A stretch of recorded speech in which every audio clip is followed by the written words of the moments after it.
Run, run, run, run, run, run, run. That didn't work. Run, run, run, run, run, run, run. No luck there either. Run, run, run, run, run, run, run. No? Hi, guys. Run, run, run, run, run, run, run. Ah, that's what I wanted to see. You guys make my morning every morning. I wanted to bring you all up to date on my parts hunt for this tractor. Now, normally when I do a tractor engine, I strip it down and then I take it up to the machine shop, and the machine shop provides the rebuild kit, and it's really easy. In this case, my machine shop, who's Syracuse Crank, about an hour away from us, doesn't have the parts. They don't stock these rebuild kits, so I had to hunt around a lot, and I looked at 4 different sources. The first was Weber's Tractor Works, which listed a bunch of parts for the MD on their website. Tried to get a hold of them over the course of 3 weeks. Never got any return contact back from them, so I've given up on them. I contacted Cars Repair in International Falls, Minnesota, near the Canadian border, and got some pricing from them. And I looked at Gen Sales, who sells sleeves and pistons for MDs. But in the end, I decided to go with Bates Corporation in Indiana. I've dealt with Bates for many years. They've always provided outstanding service. They're kind of a one-stop shop. I could get everything to them or from them. And that gives me some peace of mind to know that they're looking at, you know, this single engine with all the parts that are appropriate for it. Here's what I've got coming from Bates. New pistons and sleeves, of course. New piston pins and piston pin bushings. When I checked out the pistons, there was some movement side to side along the pin. There shouldn't be any, so new pins and bushings are the way to go. New rod and main bearings for the crankshaft. Both sets are 10 over because I'm going to have the crankshaft ground. When I mic'd the crankshaft, I found that they were a little bit out of spec, and of course we checked the bearings and they were out of spec, so 10 is a safe way to go for that. I ordered a complete gasket set, head gasket, top end set, bottom end set. I ordered a new set of rear main seal retainers, and I'll get to that in a moment. And I've also ordered a new timing gear. If you remember, when I was taking the engine apart, there was more slop than I wanted on the timing gear. There is a replaceable bushing in the timing gear, but they're not available anymore, at least through Bates, so they're finding a good salvaged timing gear and bushing for me. Oh, and I forgot also, they're sending a cam bearing set too. There's a couple interesting things I ran into with this engine, and the first is the sleeve configuration. These sleeves have a slight protrusion above the block deck, and that's because the head gasket works differently than a normal head gasket. Let me put this on here. Usually on a head gasket, or at least from my experience, the fire ring, which is the metal ring that's right around the cylinder, is on top of the sleeve, so it gets crushed between the top of the sleeve and the head when you tighten down the head gasket, and makes that fire seal around the cylinder. In this case, the fire ring is outside of the sleeve, so the sleeve protrudes up through the head gasket, and then the head comes and clamps down on the fire ring outside the sleeve. I think it was one of the ways that they dealt with the extra compression in this engine. That way they were relieving some of that stress on the head gasket by pushing some metal up above the block deck. Now, these sleeves are available in both the configuration that I have here with a protrusion, and also some people are making flush sleeves. Now, when you use a flush sleeve, you have to use a different head gasket. You have to use a head gasket that's got the fire ring in that more common configuration where the fire ring is on top of the sleeve and compressed by the sleeve. The danger comes if you use if you mix them up. If you use flush sleeves with fire rings that are outside the sleeve diameter, or if you use rings that protrude above the deck like this one does, and you use a fire ring that goes on top of it, you're in trouble either way. So you just have to be careful. In the end, I chose to replace the sleeves with the same configuration, with this step above the deck of the block, and with a fire ring head gasket that's outside of that. So one intricacy about the engine. Here's another one. The other thing I found with a little research, and I really enjoy this sort of tractor archaeology or detective work on old engines is that this engine had the wrong rear main seal on it, and that probably contributed to why it leaked so badly. Let me show you the end of the crankshaft because that tells part of the story. I know it's hard to see, but this crankshaft has a spiral groove that runs near where the main seal rides. Now, I've learned from talking to others and examining the parts book that all MDs had that groove on the crank, and that groove was meant to mate with a felt rear main seal in a particular style of retainer that held that felt. After the MD, with the later Supers in the 100 series, they switched to using the neoprene seals with a different seal retainer, and they eliminated the groove on the crankshaft because it didn't work with the neoprene seal. Well, sometime in the past when this engine was gone through, they switched to the more modern type of neoprene seal, but they didn't bother to grind the groove out of the crank, so the neoprene seal leaked. So what I have to do to remedy this situation is buy a new set of seal retainers. Well, not a new set, a salvage set. And fortunately, Bates had some, and they're sending them to me. So I'm going to go back to a felt seal that goes with this grooved crankshaft. Now, I don't really have an option in that case because these neoprene seals aren't available anymore. According to Bates, there's somebody that's supposed to be making them, and they've been in production or anticipated production for a long time, but they're not available.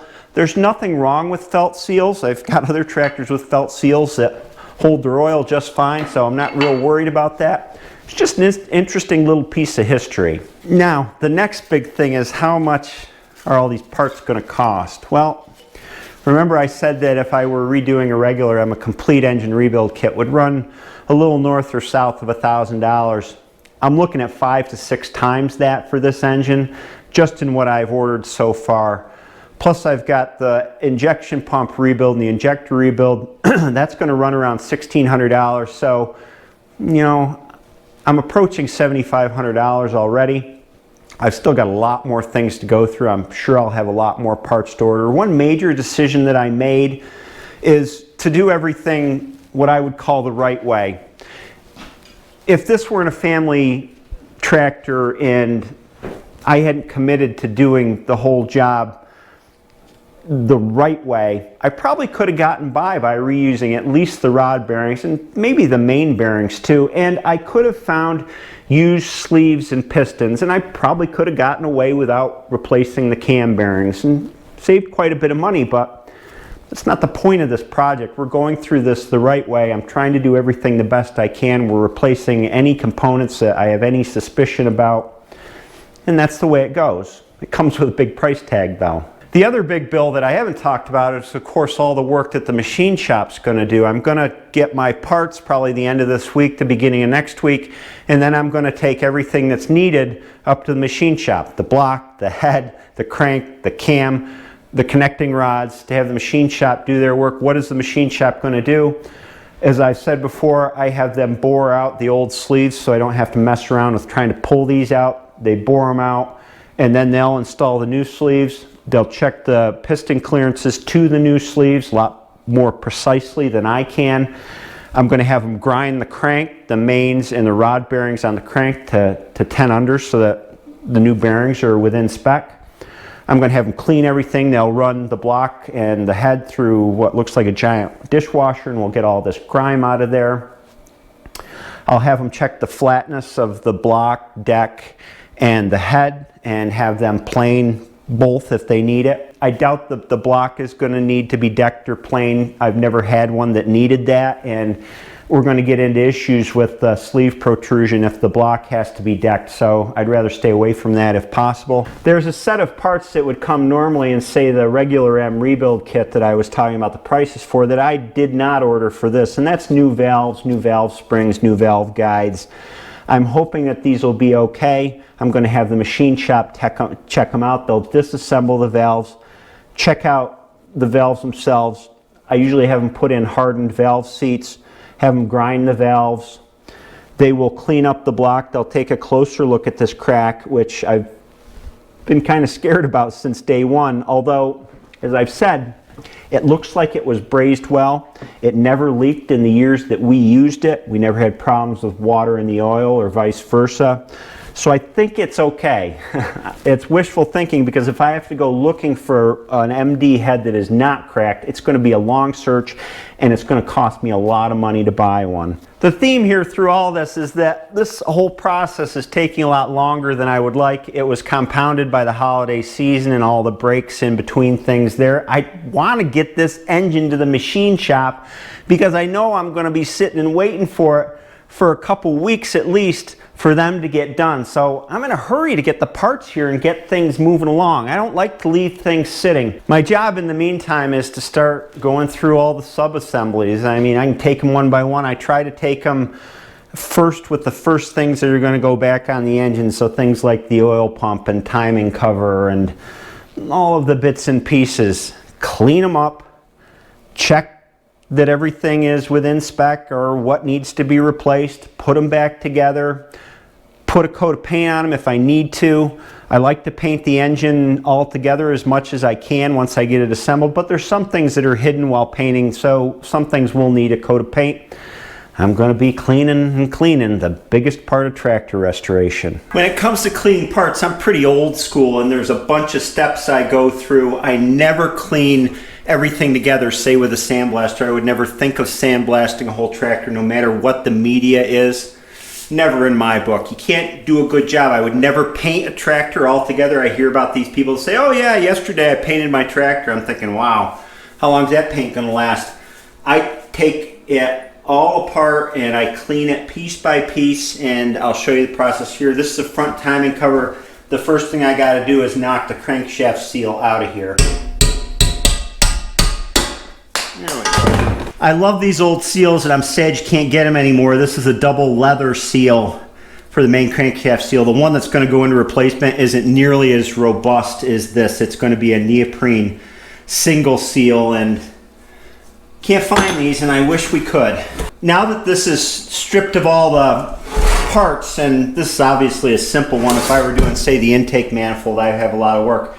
It's time to clean all this grime off. And for that, I just use a metal putty knife and just get the bulk of the dirt off of here, all the caked down stuff. I'm just looking for the thick stuff, really.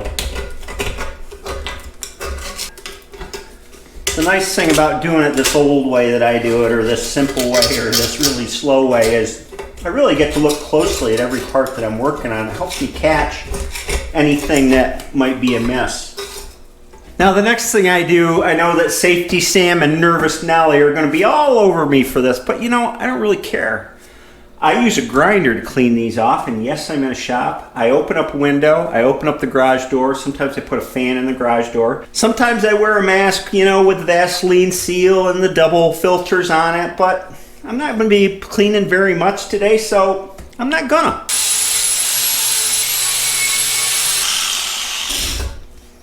On the grinder, I run a knotted wire brush. If you get a regular wire brush, it won't last very long at all. And you can't really bear down on it to really get the hard stuff off, the rest of the paint and the grease. And yes, I know it's probably lead paint.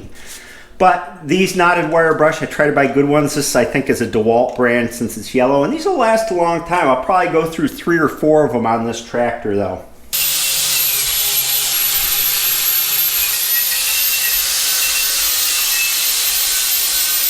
After I get all I can with a grinder, I use a drill with a wire brush on. I've got all kinds of different shapes of these to get in the finer crevices. You know, cleaning parts is a pain. Now, cleaning mirrors, there's really a job I could see myself doing. So once I get all the grime and the paint off of the painted side of the cover, then I come on with the parts washer and clean the interior engine side and get all the grease and oil and everything off of that. And then once I get that side done, I always go over the areas that I use the grinder on and clean them as well to get any remaining dust and grease film off of those.